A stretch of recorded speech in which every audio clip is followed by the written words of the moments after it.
तो चलो बच्चों, क्या सच कहाँ चले, बात करते हैं डबल डिस्प्लेसमेंट रिएक्शन क्या होती है। ठीक है, यस भैया, डबल डिस्प्लेसमेंट रिएक्शन क्या होती है, ध्यान से सुनना है, प्यार से समझेंगे, और इतना सफिशेंट है आपके एग्ज़ाम के लिए जो आप देने वाले सीबीएसई क्लास 10 का मिड टर्म हो, फाइनल एग्ज़ाम हो, इससे ऊपर नहीं करेगा क्योंकि एनसीईआरटी का इतना ही लेवल दिया है। ठीक है, ध्यान सुनना, पहले समझ लेते हैं क्या होती है डबल डिस्प्लेसमेंट रिएक्शन।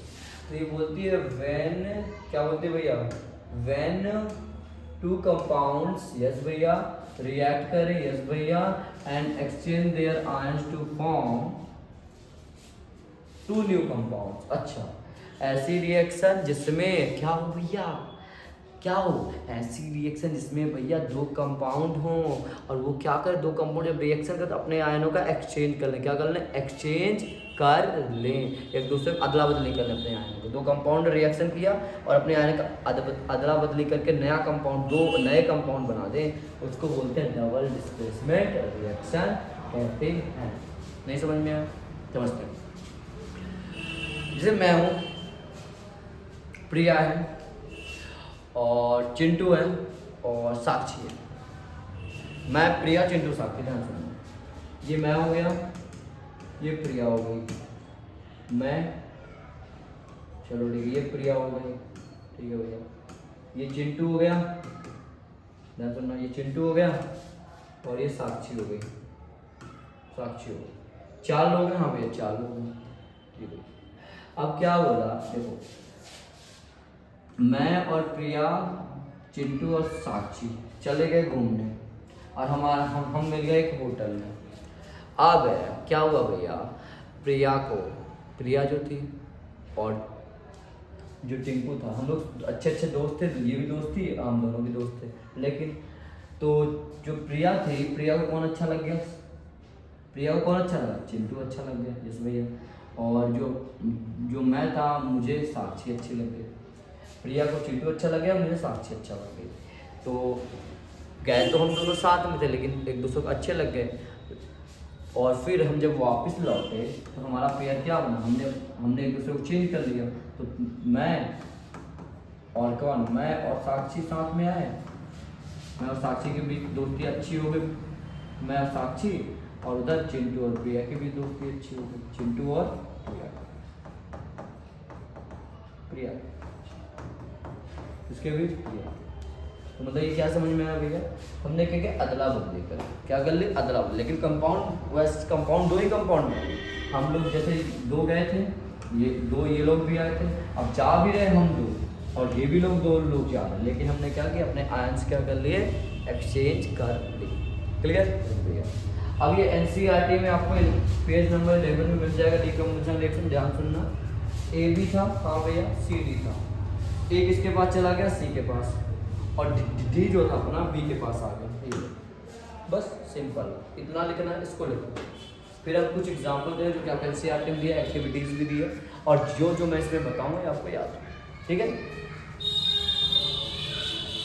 लिख लिया, चलते हैं आगे। देखो, Na-SO4 जिसको बोलते हैं सोडियम, सोडियम, ध्यान सुना, Na-SO4 sodium sulphate, Na2SO4 sodium sulphate. यदि हम रिएक्शन कराते हैं किससे, बेरिलियम क्लोराइड BaCl2 से, तो क्या बनाता है भैया, ध्यान सुनना, ये क्या करता है, जाता है क्लोरीन के पास, क्या करता है, क्लोरीन के पास जाता है, तो क्या बनाता है, NaCl, ये भैया, और Ba किसके पास आता है, SO4 के पास आता है, बनाता है BaSO4 जिसको बोलते हैं बेरियम सल्फेट। ये एक्टिविटी है तुम्हारी, एक्टिविटी पूछा जाता है क्या है, ये किस कलर, ये सॉलिड होता है भैया, हाँ भैया, ये किस कलर, ये क्या होता है भैया, ये एक्वस फॉर्म में होता है, यस भैया, ये एक्वस फॉर्म क्या होता है, सब समझ जाओगे धीरे धीरे, ये भी क्या है, ये भी एक्वस फॉर्म में होता है, मतलब एज आ लिक्विड वे में रहता है, लिक्विड सॉलिड का मिक्सर होता है एक्वस फॉर्म। क्लियर है इस पर। अब ध्यान सुनो, अब इसमें पूछा जाता है, बोला था सोडियम सल्फेट को या तो बेरिलियम क्लोराइड को मिलाते हैं तो क्या बनता है, तो बनता है BaSO4 जिसको बोलते हैं बेरियम सल्फेट और सोडियम क्लोराइड। अब इसमें कलर पूछा जाता है, क्या कलर होता है इसका होता है व्हाइट कलर, कौन सा कलर, व्हाइट कलर, लिखा भी है व्हाइट कलर। क्लियर। और क्या पूछा, अब ये वाला देखना, ये एक्टिविटी मैंने करा दी है, शायद 1.2 की है, शायद 1.2 की एक्टिविटी है, हाँ 1.2 देखो, आप निकालो पेज नंबर, ध्यान सुनना, आपको निकालना पेज नंबर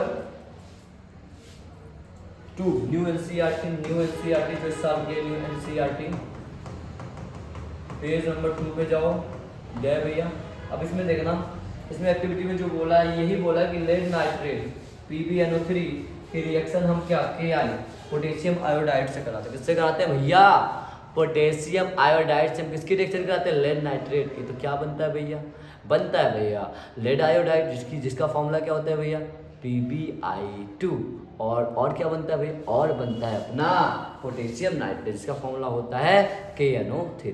अब भैया ये तो सॉलिड बना, अब इसमें पूछा जाता है पोटेशियम आयोडाइड किस कलर का होता है? तो या से येलो कलर का होता है। बस भाई इतना ही आपको करना है, इतना ही आपके नोट्स में होना चाहिए, इससे ज़्यादा नहीं। Previous year question sample paper आपको सॉल्व करना है, उसके बाद चैप्टर खत्म। एक बार हम इसको रिवाइज करा देते बोलो तो।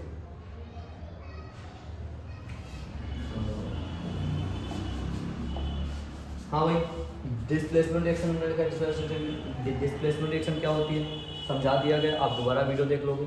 टाइम ज़्यादा बर्बाद नहीं करते। जनरल फॉर्म ये होती है, एग्जाम्पल दिया, नहीं समझ में आता थोड़ा स्पीड धीरे कर लेना। फिर इसके बाद गए हम एनसीईआरटी की एग्जाम 11 नंबर पेज पे। ये भी एनसीईआरटी की एक्टिविटी है। क्या एक्टिविटी है? एक्टिविटी, तो ये भी कर लिया। ये भी क्वेश्चन पूछा जाता है एक्टिविटी, ये भी एक्टिविटी से ऐसे क्वेश्चन आते हैं चैप्टर 1 से। ठीक है, सब कवर कराया जा रहा। इतना लेक्चर मोर देन इनफ है। तो तुम्हारे 2 घंटे के जो लेक्चर तुम देखते हो, इतना करो, अप्लाई करो, फिर देखो, फिर अप्लाई करो, अपने आप चीज़ें आ जाएंगी। ठीक है, हमें मेहनत करनी है राइट वे में। हार्ड वर्क करना है लेकिन राइट वे में, स्मार्ट वर्क की तरह। क्योंकि हार्ड वर्क बहुत ज़रूरी है, लेकिन स्मार्ट वर्क क्या है, हम कहाँ हार्ड वर्क करें ये भी तो पता होना चाहिए। मैं समझ रहा हूँ। इसलिए कभी भी सक्सेसफुल बनना है हमेशा हार्ड वर्क के लिए तो तैयार रहना है। हार्ड वर्क तो नंबर 1 है, हार्ड वर्क तो आपको करना ही पड़ेगा। हार्ड वर्क का कोई अल्टरनेटिव नहीं होता, लेकिन किस वे में करना पड़ेगा, किस पाथ में करना पड़ेगा, ये आपका स्मार्ट वर्क है। पाथ पता हो, उसमें हार्ड वर्क डाल दो, उसी को बोलते हैं स्मार्ट वर्क। ठीक है, चिल रहो, शांति से रहो और मेहनत करो। Thank you.